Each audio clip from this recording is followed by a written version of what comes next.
नमस्कार मित्रों, जैसा कि आप सभी जानते हैं हम यूथ कंपटीशन टाइम्स के हिंदी विषय की प्रश्नोत्तरी कर रहे हैं। यह इकाई 3 चल रही है, भक्ति काल जिसका नाम है। उसके हम 602 प्रश्न पर पढ़ चुके हैं और अब हम उसके आगे पढ़ने का प्रयास करेंगे, वार्तालाप करेंगे। आपको कैसी लग रही है सीरीज़, यह भी बताइएगा। चलिए हम बिना समय व्यर्थ गवाए पढ़ाई करते हैं। राग गोविंद के रचयिता का नाम बताइए। राग गोविंद के रचयिता धर्मनिरपेक्ष कवयित्री मीराबाई हैं। इनकी अन्य प्रसिद्ध रचनाएं जो हैं नरसिंह जी का मायरा, राग सोरठा, गीत गोविंद का टीका, मलार राग, सत्यभामानु रूषणम, मीरा की गरबी, रुक्मिणी मंगल। अगला प्रश्न है, मीरा की उपासना पद्धति थी, कौन सी थी उपासना पद्धति? माधुर्य भाव था उनका, सभी को पता है। वो कृष्ण को अपने पति के रूप में और प्रियतम के रूप में मानकर उनकी पूजा अर्चना करती थी। मीराबाई की उपासना पद्धति माधुर्य भाव की थी। मीराबाई मूलतः संप्रदाय निरपेक्ष कृष्ण भक्त कवयित्री थीं। इनकी प्रमुख रचनाएं हैं गीत गोविंद का टीका, नरसिंह जी का मायरा, राग सोरठा, राग गोविंद, मलार राग, सत्यभामानु रूषण, मीरा की गरबी, रुक्मिणी मंगल। अगला प्रश्न है, तुम्हारे घर आवो जी प्रीतम प्यारा, चुन चुन कलियां मैं सेज बनाऊं, भोजन करूं मिसारा। यह पंक्तियां किनकी हैं? यह पंक्तियां मीराबाई की हैं। मीराबाई की ये पंक्तियाँ कौन सी हैं, फिर से पढ़ लेते हैं। तुम्हारे घर आओ जी प्रीतम प्यारा, चुन चुन कलियां मैं सेज बनाऊं, भोजन करूं मैं सारा। यह पंक्तियाँ मीराबाई की हैं। महादेवी वर्मा की पंक्तियाँ हैं, मैं नीर भरी दुख की बदली, विद्यापति ने कहा है, देसल बहना सब जन मिठा, ते तैसन जपहों अब हट्टा। विभूषण की है, तीन बेर खाती वह तीन बेर खाती है। अगला प्रश्न है, स्वस्ति श्री तुलसी कुल भूषण दूषण हरण गोसाई, 12 बार प्रणाम करहूँ अब हरहु शोक समुदाई। प्रस्तुत का पंक्तियाँ किसकी हैं? यह मीराबाई की पंक्तियाँ हैं। स्वस्ति श्री तुलसी कुल भूषण दूषण हरण गोसाई, 12 बार प्रणाम करहूँ अब हरहु शोक समुदाई। यह पंक्तियाँ हैं मीराबाई जी की। उत्तर हुआ सी। पत्रोत्तर में तुलसीदास जी ने यह क्या लिखा था? इन्होंने स्वस्ति श्री तुलसीदास जी को पत्र में लिखा था उन्होंने यह पद, स्वस्ति श्री तुलसी कुल भूषण दूषण हरण गुसाई, 12 बार प्रणाम करहूँ अब हरहु शोक समुदाई। पत्रोत्तर में गोस्वामी तुलसीदास जी ने लिखा था कि जाके प्रिय न राम वैदही, तजिए ताहि कोटि बैरि सम, जदपि परम सनेही। अगला प्रश्न है, मीराबाई की रचनाओं में किस भाषा की छोंक ज़्यादा पाई जाती है? मीराबाई राजस्थानी थीं, तो उनकी भाषा में राजस्थानी भाषा की छोंक ज़्यादा पाई जाती है। मीराबाई कृष्ण भक्ति शाखा की प्रमुख कवयित्री हैं। उनकी कविताओं में एक गहरी टीस है जो भक्ति के रंग में जमकर रंगकर और गहरी हो गई। मीराबाई द्वारा रचित ग्रंथ है नरसिंह जी का मायरा, गीत गोविंद का टीका, राग गोविंद, राग सोरठ के पद, मलार राग, सत्यभामानु रूषण, मीरा की गरबी और रुक्मिणी मंगल। अगला प्रश्न है, बसो मेरे नैनन में नंदलाल किसकी पंक्ति है? यह मीराबाई की पंक्ति है। लरिकाई को प्रेम कहो अली कैसे करी के छूटत, नव मरकत मनि श्याम मनिगत ब्रजवाला। वृंदावन को रीझी मनहु पहिराई माला, नंददास ने लिखा है। कंचन मणि मरकत रस ओपी, नंद सुवन के संगम सुख कर अधिक विराजित गोपी, कृष्णदास ने कहा है। अगला प्रश्न है, रसखान कवि का वास्तविक नाम क्या था? ये रसखान जो कवि हैं उनका वास्तविक नाम था सैयद इब्राहिम। इनका जन्म अनुमानतः दिल्ली में सन 1533 ईस्वी में तथा मृत्यु 1618 ईस्वी में हुई। रसखान की प्रमुख कृतियां हैं सुजान रसखान, प्रेम वाटिका, दान लीला, अष्टयाम। अगला प्रश्न है, गौड़ी संप्रदाय के संस्थापक हैं। चैतन्य महाप्रभु हैं गौड़ी संप्रदाय के संस्थापक। हित हरिवंश जो है वह राधा वल्लभ संप्रदाय के हैं। स्वामी हरिदास जो हैं उन्होंने सखी या तटी संप्रदाय का स्थापना की है। लाल दास जो है लाल पंथ की स्थापना की है। मेरे तो गिरधर गोपाल दूसरो न कोई, किसका पद है? मीराबाई का पद है। बहुत सरल प्रश्न है। अगला प्रश्न है, पायो जी मैंने राम रतन धन पायो, प्रस्तुत पद के रचयिता कौन है? यह भी मीराबाई की ही रचना है। इस पद की रचना धर्मनिरपेक्ष कवयित्री, पंथ जो संप्रदाय निरपेक्ष कवयित्री रही हैं वो धर्मनिरपेक्ष तो हैं ही। गीत गोविंद की टीका, नरसिंह जी का मायरा, मल्हार राग, राग गोविंद, सत्यभामानु, रुसण, मीरा की गरबी, रुक्मणी मंगल आदि मीरा जी की रचनाएं हैं। मीराबाई का मलाल किसकी कृति है? मीराबाई का मलाल मीराबाई की रचना है। राजस्थान के मेड़ता में राठौर वंशी रतन सिंह के यहाँ 1516 ईस्वी में जन्मी मीराबाई गिरधर गोपाल श्री कृष्ण के प्रमुख भक्त थीं। मीराबाई ने अपने इष्ट देव की उपासना में मीराबाई का मलार, नरसिंह जी का मायरा, ये मलार है मलाल नहीं है, नरसिंह जी का मायरा, गीत गोविंद टीका, राग गोविंद आदि की रचना की है। अष्टछाप के कवि नंददास ने अनेकार्थ मंजरी, रस मंजरी, मान मंजरी, रूप मंजरी, श्याम सगाई, भंवर गीत, रास पंचाध्यायी, सिद्धांत पंचाध्यायी नामक कृतियों की रचना की है। चीत स्वामी की स्फुट रचनाओं का संकलन पदावली नाम से प्रसिद्ध है। गोविंद स्वामी के पदों का संकलन गोविंद स्वामी के पद के नाम से प्रसिद्ध है। अगला प्रश्न है, पुष्टि मार्ग के मत के प्रवर्तन का श्रेय निम्नलिखित वैष्णवाचार्यों में से किसे दिया जाता है? वल्लभाचार्य को दिया जाता है क्योंकि उन्होंने ही पुष्टि मार्ग की स्थापना की है। वल्लभाचार्य ने वल्लभ संप्रदाय की स्थापना की। भागवत महापुराण में पुष्टि मार्ग में के संदर्भ में कहा गया है कि पुष्टिकी में पोषणम पोषणम किम तदनुग्रह भगवत कृपा। वल्लभाचार्य ने निम्न ग्रंथों की रचना की है। उनमें से है पूर्व मीमांसा, उत्तर मीमांसा या ब्रह्मसूत्र भाष्य, उसे अणुभाष्य भी कहा जाता है। पूर्व मीमांसा भाष्य, उत्तर मीमांसा भाष्य, ब्रह्मसूत्र भी कहा जाता है, अणुभाष्य भी कहा जाता है। श्रीमद् भागवत की सूक्ष्म टीका, तत्वदीप निबंध इत्यादि इनकी रचना है। निम्बार्काचार्य ने निम्बार्क संप्रदाय की स्थापना की। इनके द्वारा रचित ग्रंथ वेदांत पारिजात सौरभ, 10 श्लोकी, श्री कृष्णस्तवराज, प्रपन्न कल्प पल्लवी आदि हैं। श्री रामानुजाचार्य ने श्री संप्रदाय की स्थापना की तथा इनका मत विशिष्टाद्वैतवाद है। अगला प्रश्न है, निम्नलिखित में से कौन कृष्ण भक्ति शाखा का कवि नहीं था?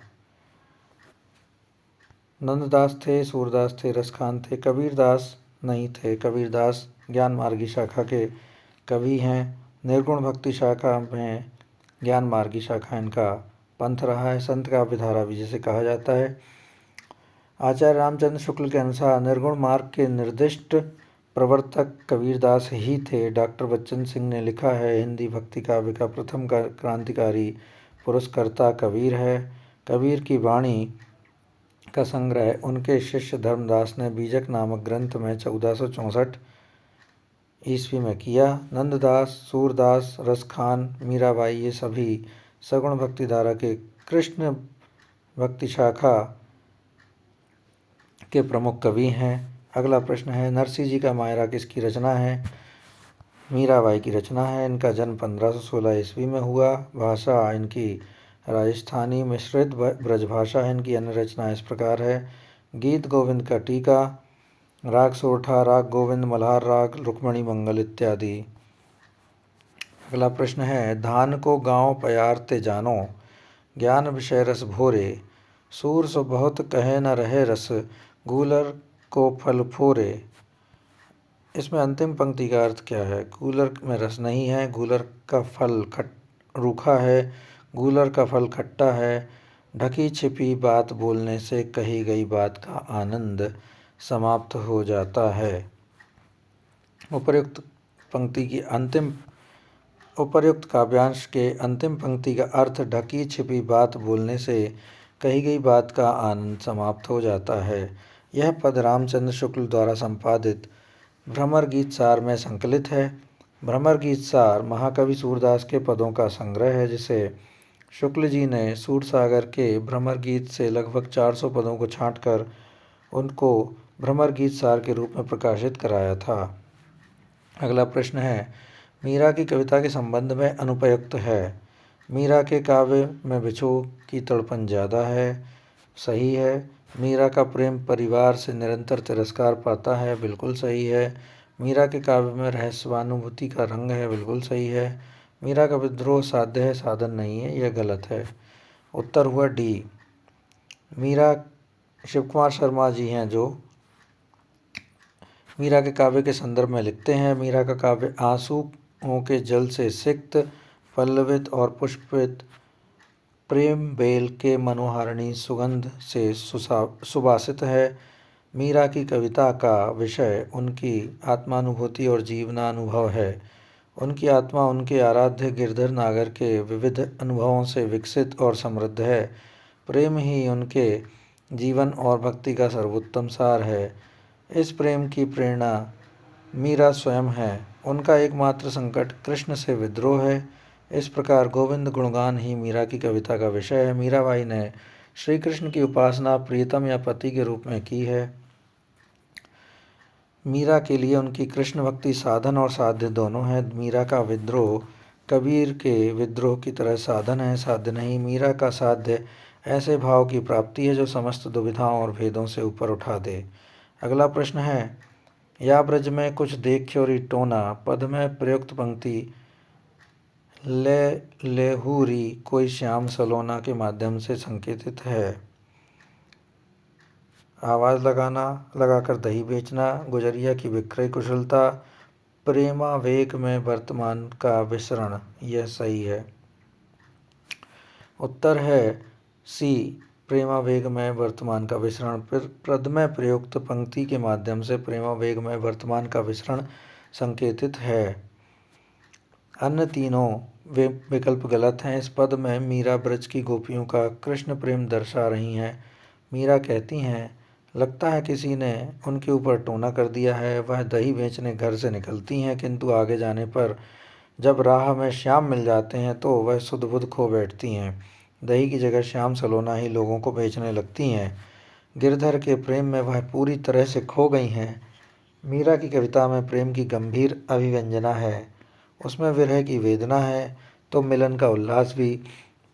इनकी कविता में सादगी व सरलता है। इन्होंने मुक्तक गेय पदों की रचना की। रैदास को मीरा का गुरु माना जाता है। वे माधुर्य भाव की कवयित्री हैं। उन्होंने कृष्ण का स्मरण गिरधर नागर के रूप में किया है। सुमित्रा नंदन पंत ने मीरा को राजपूताने की मरुस्थल की मंदाकिनी कहा है। किसने कहा है? सुमित्रा नंदन पंत ने। अगला प्रश्न है, जोगी मत जा मत जा मत जा पंक्ति में जोगी से मीरा का क्या अभिप्राय है? वे कृष्ण को कह रही हैं, जोगी मत जा मत जा मत जा। मीरा के ने कृष्ण को जोगी, जोगिया, रावल आदि संबोधन भी दिए हैं। इन संबोधनों के संदर्भ से ही मीरा पर नाथपंथी प्रभाव की बात कही जाती है। ऐसे पदों में मीरा की अपने आराध्य के प्रति प्रेम की तीव्रता दीवानगी की हद तक है। मीरा की इस तीव्रता को सूफी संतों के प्रभाव से भी जोड़ा जाता है। इसके अतिरिक्त मीरा ने कुछ पदों में सद्गुरु का भी उल्लेख किया है। इस प्रकार के साक्ष्यों से मीरा को निर्गुण संत परंपरा का प्रमाणित करने का प्रयास किया जाता रहा है। यद्यपि मीरा कबीर, नानक, रैदास या अन्य पुष्टि मार्गी भक्त कवियों की तरह भ्रमणशील नहीं थीं, यद्यपि उनकी साधु मंडली में प्रत्येक पंथ के साधु तथा भक्तजनों का स्वागत था। मीरा की भक्ति का आधार कृष्ण के प्रति एकनिष्ठ प्रेम है। मीरा के पदों में को 3 भागों में बांटा जाता है, लीला, विनय और व्यक्तिगत अनुराग। मीरा के पदों को कितने भागों में बांटा जाता है, यह प्रस्तुत पंक्ति जो है बहुत महत्वपूर्ण है। लीला, विनय और व्यक्तिगत अनुराग 3 भागों में बांटा गया है। मीरा जोधपुर के राजा रत्न सिंह की पुत्री तथा चित्तौड़ के राजा भोजराज की पत्नी थीं। इनका जन्म 1516 और मृत्यु 1546 ईस्वी में मात्र 30 साल की उम्र में हुई। कुड़की राजस्थान में तथा मृत्यु जन्म हुआ कुड़की राजस्थान में तथा मृत्यु द्वारका स्थित रणछोड़ नाथ जी के मंदिर में हुई।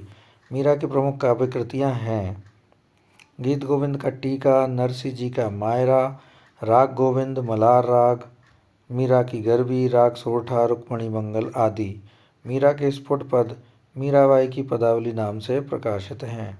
अगला प्रश्न है, गोकुल सवै गोपाल उपासी, जोग अंग साधत जे ऊधो, ते सब बसत ईसपुर काशी में ईसपुर से व्यंजित अर्थ क्या है?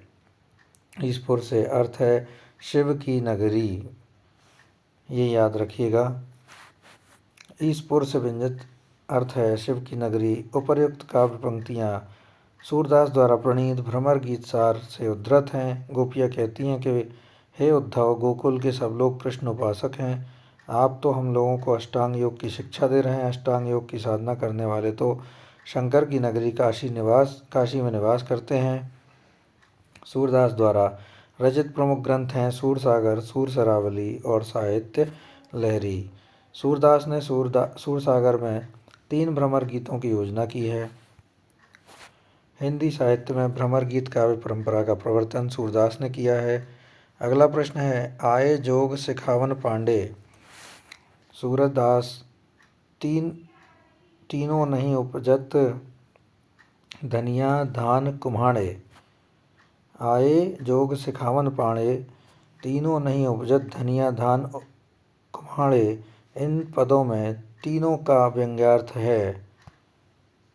धनिया धान कुम्हाड़ा प्रेम भक्ति साधना, निर्गुण की साधना या योग साधना। यह उत्तर बी है। उक्त पदों में तीनों शब्द का अर्थ प्रेमा भक्ति साधना, निर्गुण की साधना और योग साधना है। उपर्युक्त काव्य पंक्तियाँ सूरदास कृत सूरसागर के भ्रमर गीत प्रसंग से उद्धृत हैं। प्रस्तुत दोहे में गोपियाँ उद्धव पर तंज कसते हुए कह रही हैं कि हे सखी, देखो तो योग शास्त्र सिखाने के लिए पंडित जी आ गए हैं। गोपियाँ कहती हैं, उद्धव, तुम अच्छी प्रकार से जानते हो कि धनिया दान और काशी फल, इन तीनों की खेती एक स्थान पर होना संभव नहीं है, असंभव है। इसलिए हमारे लिए श्री कृष्ण को छोड़कर तुम्हारे परम ब्रह्म को स्वीकार करना असंभव है। अगला प्रश्न है, नागरी नारी भूले बूझेगी अपने बचन स्वभाव। पंक्ति में अभिव्यंजित नहीं है। नागर का चतुराई भरा जीवन तो है ही, मथुरा की स्त्रियों का स्वभाव भी है, गोपियों का असूया भाव भी है, यशोदा का कृष्ण प्रेम नहीं है। नागरी नारी भले बूझेगी अपने वचन स्वभाव, यशोदा जी का वर्णन नहीं है, कृष्ण प्रेम नहीं वर्णन है। अन्य विकल्पों का कथन पंक्ति से संबंधित है। सूरदास द्वारा रचित 25 ग्रंथ बताए गए हैं, जिनमें 3 उपलब्ध हैं, सूरसागर, सूरसरावली और साहित्य लहरी। सूरसागर में 4936 पद तथा 12 स्कंद हैं। सूरसागर में 4936 पद तथा 12 स्कंद हैं। हिंदी साहित्य में भ्रमर गीत काव्य परंपरा का प्रवर्तन सूरदास ने किया है। साहित्य लहरी 1550 ईस्वी में अलंकार और नायिका भेदों के उदाहरण प्रस्तुत करने वाले 118 दृष्टिकूट पद हैं। इस पंक्ति को फिर से पढ़ें। साहित्य लहरी 1550 ईस्वी में प्रकाशित हुई, लिखी गई, में अलंकार और नायिका भेदों के उदाहरण प्रस्तुत करने वाले 118 दृष्टिकूट पद हैं। हिंदी साहित्य में भ्रमर गीत काव्य परंपरा का प्रवर्तन सूरदास ने किया है। सूरसागर में 4936 पद तथा 12 स्कंद हैं। अगला प्रश्न है, इसमें सगुणोपासना का निरूपण बड़े ही मार्मिक ढंग से हृदय की अनुभूति के आधार पर तर्क पद्धति पर नहीं किया है। सूरदास के भ्रमर गीत के संदर्भ में यह कथन किसका है? रामचंद्र शुक्ल जी का है। इन्होंने क्या कहा है? इसमें सगुणोपासना का निरूपण बड़े ही मार्मिक ढंग से हृदय की अनुभूति के आधार पर तर्क पद्धति पर नहीं किया है। रामचंद्र शुक्ल ने यह कहा है। नंद दुलारे वाजपेयी, डॉक्टर मैनेजर पांडे, कवि विजेंद्र स्नातक ने भ्रमर गीत गोपीचरित को दुखांत काव्य कहा है। नंद दुलारे वाजपेयी, डॉक्टर मैनेजर पांडे, कवि विजेंद्र स्नातक ने भ्रमर गीत को दुखांत काव्य कहा है। भ्रमर गीत में अन्योक्ति व वक्रोक्तियों की भरमार है। आचार्य रामचंद्र शुक्ल ने भ्रमर गीत को पालंब काव्य व ध्वनि काव्य कहा है।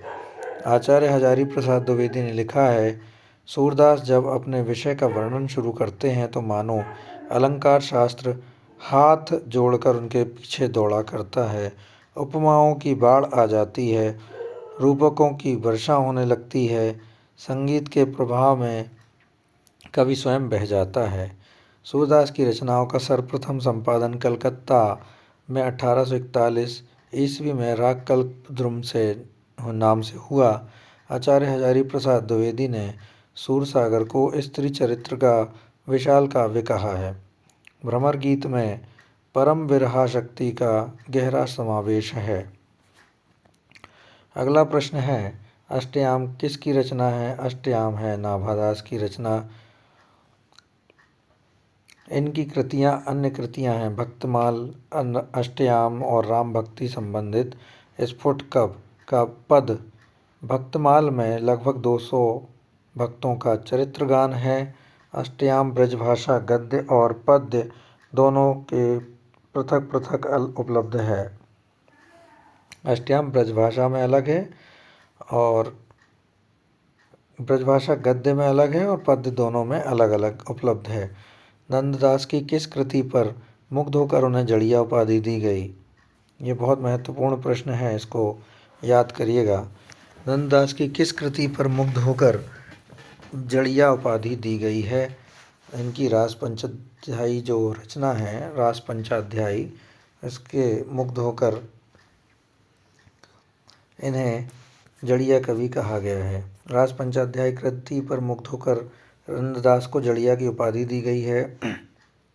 नंददास ब्रजभाषा के कृष्ण भक्त कवि थे। वे अष्टछाप के 8 कवियों में से एक थे। ये गोस्वामी विट्ठलनाथ के शिष्य थे। रचनाएं हैं रास पंचाध्यायी, सिद्धांत पंचाध्यायी, अनेकार्थ मंजरी, रूप मंजरी, रस मंजरी, भंवर गीत, रुक्मणी मंगल, सुदामा चरित। सुदामा चरित जो है नरोत्तम दास ने भी लिखा है, याद रखिएगा। नंददास और सूरदास में सूरदास की नायिकाएं भावुक हैं जबकि नंददास की नायिकाएं तर्कशील है। बहुत महत्वपूर्ण वाक्य है। नंददास की नायिकाएं तर्कशील हैं, सूरदास की नायिकाएं भावुक हैं। पदावली ग्रंथ के रचयिता विद्यापति हैं। साहित्य लहरी के रचयिता कौन हैं? सूरदास हैं। साहित्य लहरी के रचयिता। इस ग्रंथ में सूर्य की वंश परंपरा का परिचय मिलता है, ये याद रखिएगा। साहित्य लहरी में ही परिचय मिलता है उनके वंश का। सूर्य के अकबर के दरबारी कवि और रामदास के पुत्र चंद्रवरदाई के वंशज ब्रह्मभट्ट हैं। सूरदास के कुल 25 ग्रंथ बताए गए हैं। इन अन्य ग्रंथ मुख्य ग्रंथ जो हैं उपलब्ध हैं। सूरसागर, साहित्य लहरी, सूर सरावली, राधा रसकेली, सूर रामायण, सूर पचीसी, सूर साखी। सूरदास की मृत्यु पर विट्ठलनाथ ने कहा था, अष्ट पुष्टि मार्ग को जहाज जात है, जो सो जा को कछु लेने हो सो लेओ। विट्ठलनाथ ने कहा था। आचार्य शुक्ल ने लिखा है, सूर्य की बड़ी भारी विशेषता है नवीन प्रसंगों की उद्भावना। प्रसंगोद्भावना करने वाली ऐसी प्रतिभा हम तुलसी में नहीं पाते। तोरी मानिनी ते हियो फोरी मोहिनी मान, प्रेम देव की छवि ही लखी भय मियाँ रसखान। आचार्य रामचंद्र शुक्ल के अनुसार उपरोक्त दोहे में प्रमाणित होता है कि रसखान किसी स्त्री से आसक्त थे। स्त्री मानवती थी और रसखान का अनादर करती थी। रसखान स्वयं को प्रेम का मानदंड मानते थे, यह नहीं होगा। और रसखान को भास हुआ था कि जिस पर गोपियाँ मरती हैं उसी पर ध्यान लगाया जाए। रसखान मोहिनी का मान मर्दन करना चाहते थे।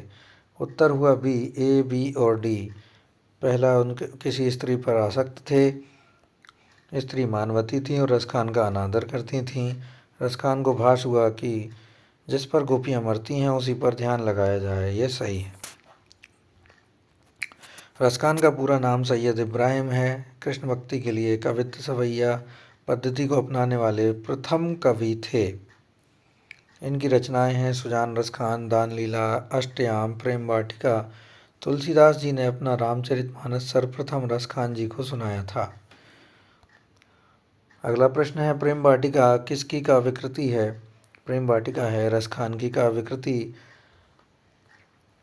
1614 ईस्वी में ये लिखी गई। इसमें राधा कृष्ण को मालिन माली मानकर प्रेमोद्योग का वर्णन किया गया है। रसखान का मूल नाम सैयद इब्राहिम था। आलम ये रीति मुक्त धारा के कवि हैं। प्रेम के पीर या इश्क का दर्द इनके एक एक वाक्य में मिलता है। इनकी प्रमुख रचना आलम केली, माधवानल काम कंदला, माधवानल काम कंदला, सुदामा चरित इत्यादि हैं। नागरीदास की प्रमुख रचना है इश्क चमन।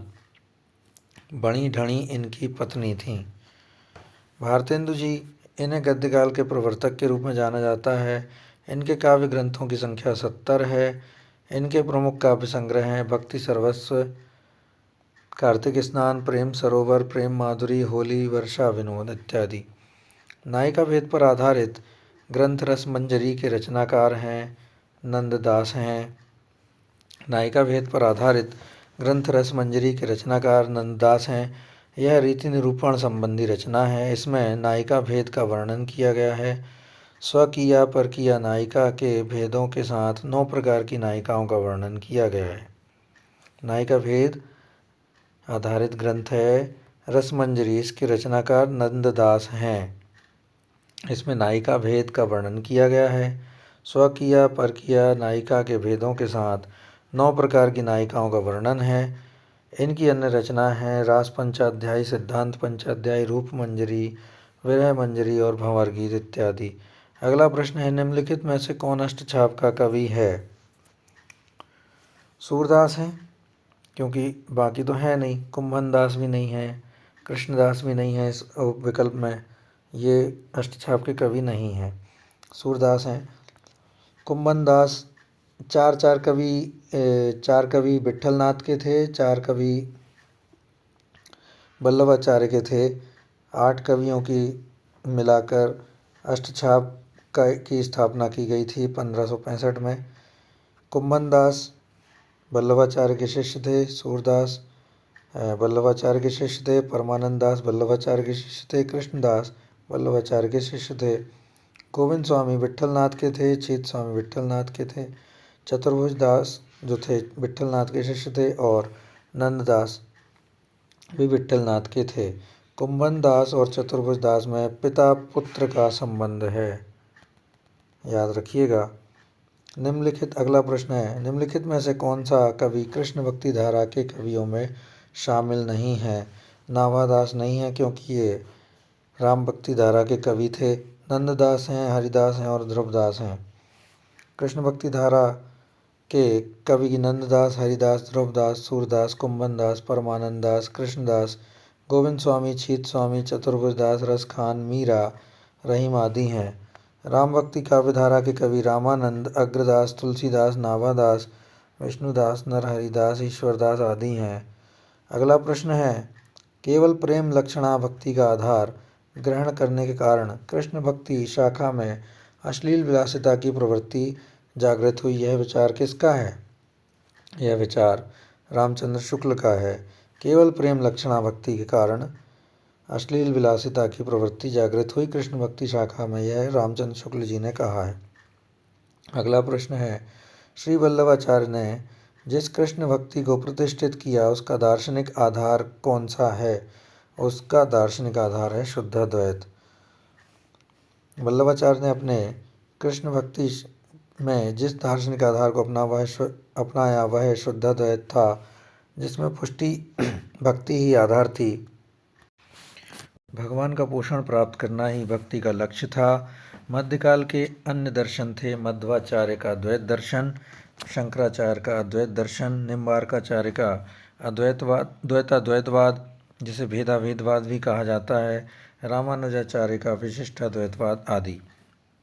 भ्रमर गीत प्रसंग का प्रतिपाद्य है, वात्सल्य रस का चित्रण नहीं है, गोपियों का विरह वर्णन नहीं है, सगुण भक्ति की महिमा तथा निर्गुण का खंडन यह मुख्य उद्देश्य है। भ्रमर गीत प्रसंग का प्रतिपाद्य है, सगुण भक्ति की महिमा का तथा निर्गुण का खंडन। भ्रमर गीत के लेखक सूरदास हैं। भ्रमर गीत सूरदास कृत सूरसागर में संग्रहित है। हिंदी साहित्य में भ्रमर गीत काव्य परंपरा का प्रवर्तन सूरदास ने किया है। अगला प्रश्न है, भ्रमर गीत का उपजीव्य ग्रंथ कौन सा है? श्रीमद् भागवत महापुराण का 10वां स्कंद। यहाँ 47वें अध्याय और 12 से 21 श्लोक में यह मिलता है। भ्रमर गीत उपजीव्य का ग्रंथ श्रीमद् भागवत महापुराण का 10वां स्कंद माना जाता है। सूरदास ने सूरसागर में 3 भ्रमर गीतों की योजना की है। भ्रमर गीत का सर्वप्रथम एक पूर्ण प्रसंग के रूप में वर्णन श्रीमद् भागवत के 10वें स्कंध के 47वें अध्याय के 12 से 21 श्लोक में मिलता है। हिंदी साहित्य में भ्रमर गीत परंपरा का प्रवर्तन सूरदास ने किया है। अगला प्रश्न है, सूरदास के दृष्टिकूट पद किस काव्य ग्रंथ में संकलित है? साहित्य लहरी में संकलित हैं। 118 दृष्टिकूट पद हैं। सूरदास के दृष्टिकूट पद साहित्य लहरी काव्य ग्रंथ में संकलित हैं। साहित्य लहरी 1550 ईस्वी में अलंकार और नायिका भेदों के उदाहरण प्रस्तुत करने वाले 118 दृष्टिकूट पद हैं। सूरदास को वात्सल्य रस का सम्राट भी कहा जाता है। अगला प्रश्न है, श्रृंगार और वात्सल्य रस का सम्राट किस कवि को कहा जाता है? सूरदास को कहा जाता है। आचार्य रामचंद्र शुक्ल ने तुलसीदास को अनुप्रास का बादशाह कहा है। नंददास को जड़िया कवि कहा जाता है। अगला प्रश्न है, गौड़ी संप्रदाय के प्रवर्तक आचार्य थे? सभी को पता है, चैतन्य महाप्रभु। गौड़ी संप्रदाय के प्रवर्तक आचार्य चैतन्य महाप्रभु थे।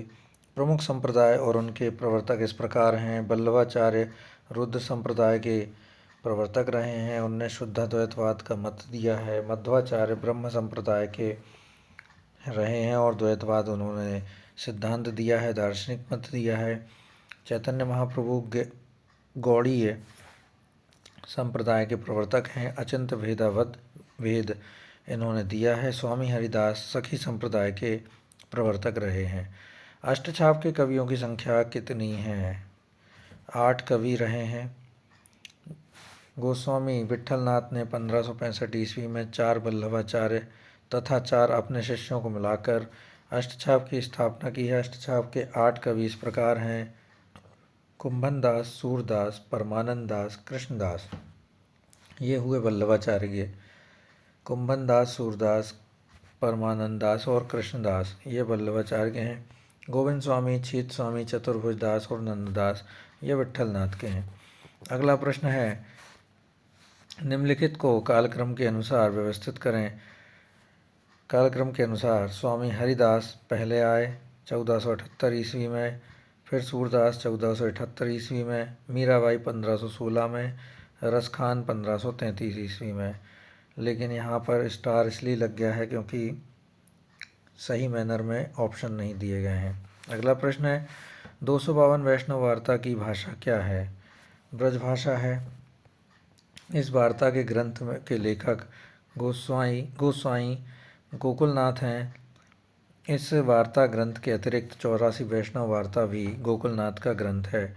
इन दोनों ग्रंथों का संबंध वल्लभ संप्रदाय से है। अगला प्रश्न है, मीराबाई से संबंधित कौन सा कथन सही नहीं है? उन्होंने मुक्त भाव से सभी भक्ति संप्रदायों का प्रभाव ग्रहण किया, सही है। उन्होंने लोक जीवन में रची बसी भाषा का प्रयोग किया, सही है। उन्होंने अपने अधिकांश पद्यों में कृष्ण को बंशीधर, नंदनंदन, श्याम सुंदर, गोपाल आदि नामों से याद किया, यह भी सही है। उनकी भक्ति माधुर्य भाव की है, यह भी सही है। गलत कोई सा नहीं है, इसलिए स्टार लग गया है। मीराबाई की भाषा राजस्थानी मिश्रित ब्रजभाषा है, यह भी सही है। अगला प्रश्न है, सूर कवित्त सुनि कौन कवि जो नहीं सिर चालन करे। सूरदास के संबंध में यह प्रशस्ति कथन किसका है? सूर कवित सुनि कौन कवि जो नहीं सिर चालन करे। उत्तर है नाभादास ने कहा है। ये सूरदास के संबंध में यह प्रशस्ति कथन नाभादास का है। नाभादास ने हिंदी भक्तमाल की परंपरा का सूत्रपात किया है। इनके गुरु का नाम अग्रदास था। नाभादास ने सन 1585 के आसपास ब्रजभाषा में भक्तमाल की रचना की है। भक्तमाल में 200 कवियों की जीवन व्रत और उनकी भक्ति की महिमा सूचक बातों को 316 छप्पयों में लिखा है। अगला प्रश्न है, निम्नलिखित में से एक विट्ठलनाथ के शिष्य हैं। कौन है? नंददास हैं विट्ठलनाथ के शिष्य। विट्ठलनाथ के शिष्य नंददास हैं। इनके अन्य शिष्य छीत स्वामी, गोविंद स्वामी, चतुर्भुज दास हैं। कृष्णदास, कुंभन दास, सूरदास, परमानंद दास ये वल्लभाचार्य के शिष्य हैं। इन सभी को अष्टचाप का कवि कहा जाता है। अष्टचाप की स्थापना 1565 ईस्वी में विट्ठलनाथ ने की। यह वल्लभ संप्रदाय का साहित्यिक रूप है। अगला प्रश्न है, निम्नलिखित में से वल्लभाचार्य के शिष्यों के संबंध में कौन सा कथन असत्य है? कुंभन तथा कृष्ण सही है, सूरदास तथा परमानंद सही है, नंददास और चतुर्भुज दास गलत है क्योंकि यह विट्ठलनाथ के शिष्य हैं। सूरदास तथा कृष्णदास ये भी सही हैं। वल्लभाचार्य के शिष्य के संबंध में नंददास तथा चतुर्भुज दास कथन असत्य है। कुंभन दास, सूरदास, परमानंद दास और कृष्णदास वल्लभाचार्य के शिष्य रहे हैं, जबकि नंददास तथा चतुर्भुज दास गोविंद स्वामी, छीत स्वामी, विट्ठलनाथ के शिष्यों में आते हैं। ये सभी अष्टचाप के कवि हैं। अगला प्रश्न है, हम तो दुहूँ भांति फल पायो, जो ब्रजनाथ मिले तो नी को, ना तुरु जस गायो। हम तो दो भांति फल पायो, जो ब्रजनाथ मिले तो नी को, ना तुरु जस गायो। उपर्युक्त पंक्ति में क्या है? खाली स्थान क्या है? उपर्युक्त पंक्ति में आत्म समाधान है। उपर्युक्त पंक्ति में आत्म समाधान है। हम तो दुहु भांति फल पायो, जो ब्रजनाथ मिलो तो नीको, ना तुरु जस गायो। यह पंक्ति सूरदास जी के द्वारा रचित सूरसागर में संकलित भ्रमर गीत से हैं। सूरदास द्वारा रचित 25 ग्रंथ बताए गए हैं, जिसमें सूरसागर, सूर सरावली और साहित्य लहरी ही उपलब्ध हैं। सूरदास कृत सूरसागर का उपजीव्य भागवत महापुराण का 10वां स्कंद है। हिंदी साहित्य में भ्रमर गीत परंपरा का प्रवर्तन सूरदास ने किया है। भ्रमर गीत में कुल 700 पद हैं। भ्रमर गीत को उपालंब काव्य भी कहा जाता है। सूर सरावली में 1107 छंद हैं। इसकी रचना संसार को होली का रूपक मानकर की गई है। सूरसागर सरावली में 1107 छंद हैं। इसकी रचना संसार को होली का रूपक मानकर की गई है। साहित्य लहरी में अलंकार और नायिका भेदों का उदाहरण करने वाले 118 दृष्टिकूट पद हैं। सूरदास को वात्सल्य रस का सम्राट माना जाता है। सूरदास की रचनाओं का सर्वप्रथम संपादन कलकत्ता में 1841 में राग कल्पद्रुम नाम से हुआ था। राग कल्पद्रुम, कलकत्ता में सन 1841। अगला प्रश्न है, सूरदास की रचना का आधार है। सूरदास की रचना का आधार कौन है? सभी को पता है, श्रीमद् भागवत है। अगला प्रश्न है, इसको डिटेल में पढ़ लेते हैं।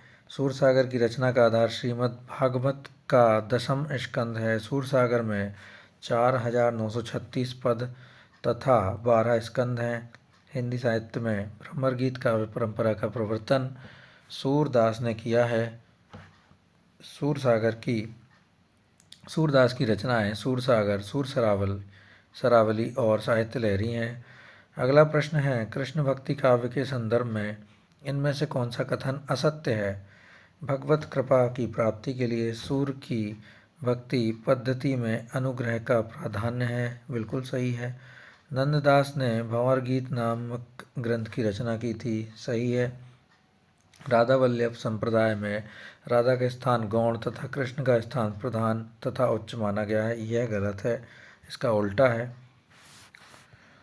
राधा वल्लभ संप्रदाय में राधा का स्थान गौण तथा कृष्ण का स्थान उच्च माना गया है। यह कथन कृष्ण भक्ति काव्य के संदर्भ में असत्य है। भगवत कृपा की प्राप्ति के लिए सूर की भक्ति पद्धति में अनुग्रह का प्राधान्य है। नंददास ने भंवर गीत की रचना की थी। सखी संप्रदाय का प्रवर्तन स्वामी हरिदास द्वारा किया गया था। राधा वल्लभ संप्रदाय का में राधा का स्थान प्रथम तथा उच्च है तथा कृष्ण का स्थान गौण है।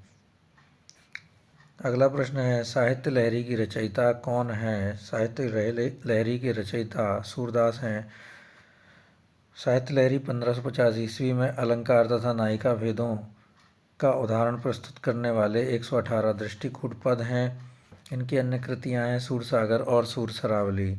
अगला प्रश्न है, काहे को रोकल मार्ग सूधो, सुनहु मधुप निर्गुण कंटक ते राजपंथ क्यों रूंधो। इस काव्य पंक्ति में राजपंथ का प्रयोग किसके लिए किया गया है? राजपंथ का मार्ग भक्ति मार्ग को माना गया है। इस पंक्ति में काहे को रोकल मार्ग सूधो, सुनहु मधुप निर्गुण कंटक ते राजपंथ क्यों रूंधो। अगला प्रश्न है, वल्लभाचार्य ने अपने मार्ग का नाम पुष्टि मार्ग क्यों रखा है? वल्लभाचार्य ने अपने मार्ग का नाम पुष्टि मार्ग क्यों रखा है? क्योंकि भक्ति की ओर जीव की प्रवृत्ति तभी होती है जब भगवान का अनुग्रह होता है। क्योंकि इससे जीव सांसारिक सुखों से प्राप्ति करते हैं। क्योंकि यह प्रेम लक्षणा भक्ति है। क्योंकि जीव वेद विधियों का अनुसरण करके स्वर्गलोक प्राप्त करते हैं। पहला उत्तर होना चाहिए इसका, देख लेते हैं। जी हाँ, पहला उत्तर है।